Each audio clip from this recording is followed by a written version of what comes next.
Olá, amiga e amigo, aqui é Miriam Maguchi e mais uma vez estou aqui com você para falar sobre um tema muito interessante. A última vez eu falei sobre o Santo Sudário e surgiram muitos questionamentos em relação ao teste que foi feito em 1988 em cima do sudário. Esse teste foi o carbono 14, que faz a datação dos objetos. Nesse caso, a datação feita pelo carbono 14 resultou de que o Santo Sudário seria um objeto medieval, invalidando essa ideia de que poderia ser o tecido que teria coberto Jesus. Então hoje eu fiz um pequeno vídeo para poder esclarecer essa questão da controvérsia do carbono 14 e sobre também os últimos estudos em relação à validade do teste de carbono 14 em cima do Santo Sudário. Fica atento!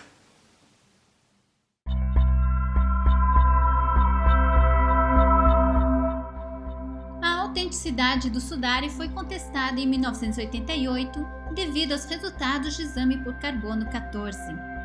Os resultados medidos nos laboratórios de Arizona, Oxford e Zurique declararam que tinham 95% de chances de que o linho que compunha o sudário de Turino fosse do período compreendido entre 1260 e 1390.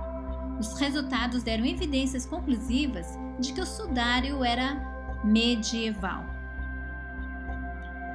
Isso levou à criação de inúmeras teses, como por exemplo, a de que Leonardo da Vinci seria o criador dessa imagem extremamente complexa, mesmo que ele tenha nascido somente 95 anos depois do sudário aparecer oficialmente em Lirey, na França, em 1357. Mas o que é o teste de carbono 14 e por que ele é utilizado? O carbono 14 é uma forma rara de carbono e que é incorporada ao organismo durante toda a vida. Sua quantidade está em equilíbrio com a taxa de carbono 14 exterior. Ao morrer, o organismo para de incorporá-lo e começa a perdê-lo. E como a taxa de perda é conhecida, pode-se calcular a idade do objeto. O carbono 14 foi o único teste dentre dezenas que refutou ou recusou a tese de que o sudário era um original do primeiro século. Porém, surgiram dúvidas sobre certos aspectos do procedimento de teste realizado em 1988. Em primeiro lugar, existiu uma dúvida sobre a amostra que foi retirada do canto mais externo do sudário. O local dessa amostra coloca problemas, pois é o mais contaminado de todo o tecido, constantemente usado para segurar o peso do sudário com mãos nuas, ficando impregnado de suor, graxas das mãos, saliva de beijos dados pelos nobres. Esse material orgânico contaminou o tecido com carbono 14 extra, e tais fatores não foram levados em conta. Segundo, como mostram as pinturas representando a exposição do sudário, ele tradicionalmente era segurado pelas bordas, causando desgaste do tecido por causa da pressão mecânica. E era também de praxe cortar pequenos pedaços laterais do sudário para dar a reis e rainhas como relíquias. Por tudo isso, há claras evidências de que o local foi reconstruído em data desconhecida para devolver a integridade do tecido. Nessas amostras ultravioletas e radiografias, mostram composição diferente das bordas, inclusive a área da amostra, em relação ao corpo do sudário. A ponta das laterais são os únicos locais nos quais encontra-se a presença de fibras de algodão, ao invés de linho puro como no tecido principal, no qual está a imagem. Também nessa região detectaram-se goma arábica e pigmento amarelo alizarim, provavelmente usados em um procedimento para dar a mesma tonalidade amarelada do linho do corpo do sudário às fibras de algodão de tecido juntado posteriormente. Na imagem, a parte escura à esquerda corresponde ao tecido de suporte chamada tela de Holanda, colocado em 1534. Na parte marcada em amarelo está a amostra tomada para o teste carbono 14. Perceba que a imagem mostra forte alteração da cor, evidenciando uma composição química diferente do resto do tecido. Inclusive, Georges Tessier, quem documentou o processo de amostragem, escreve: 1 centímetro da amostra teve que ser descartada por causa da presença de fibras de cores diferentes. Isso tudo prova uma heterogeneidade do tecido da amostra.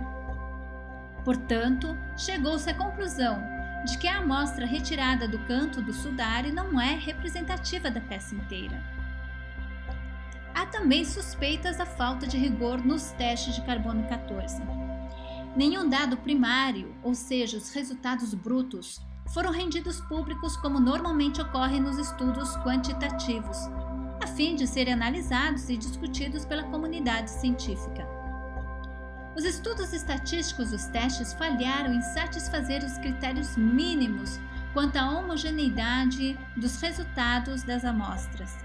Mais ainda, estudos mais aprofundados dos dados mostraram que os tecidos tinham idades diferentes segundo a proximidade com as bordas, corroborando a tese de restauração. E não foram levados em conta os possíveis alteradores de quantidade de carbono 14, como os 3 incêndios que o sudário foi vítima, a água utilizada para acabar com o fogo que consumia o sudário, a exposição a um ambiente externo, a fumaça de velas ou o suor das mãos. Existe também um problema metodológico quanto ao peso das amostras, o que pode alterar os resultados. Testor cortou a amostra e Rick a pesou, mas ambos dão várias versões quanto ao peso e a amostra que foram dadas aos laboratórios, dificultando a compreensão dos resultados alcançados por esses. Os estudos posteriores ao teste de carbono 14 em 1988 chegaram à conclusão de que o resultado da datação pelo carbono 14 foi inválido.